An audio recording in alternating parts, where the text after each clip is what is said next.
السلام علیکم۔ آج میں آپ کو پیران پیر دستگیر غوث الاعظم کی کرامت کا ایک واقعہ سناتا ہوں۔ ایک مرتبہ حضرت شیخ عبد القادر جیلانی رحمۃ اللہ تعالی علیہ کی دولت قدہ پر ایک چور چوری کی نیت سے آیا۔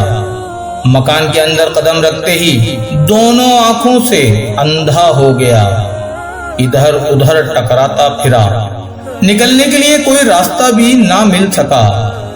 بالآخر مجبور ہو کر ایک کونے میں بیٹھ گیا۔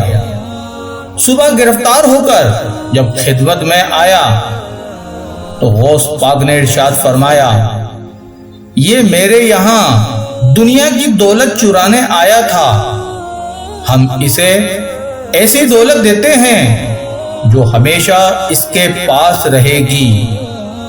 آنکھوں پر دستے کرامت پھیر دیا، جس کی برکت سے ختم شدہ بینائی پھر لوٹ آئی۔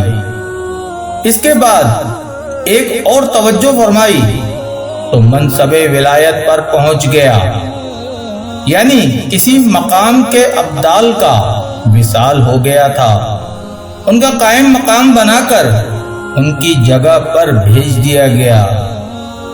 میرے دوستوں اور عزیزوں، آپ کے واقعہ جیسا لگا ہو کمنٹ باکس میں لازمی بتائیے گا، اور پسند آیا ہو تو لائک، شیئر اور سبسکرائب لازمی کریے گا۔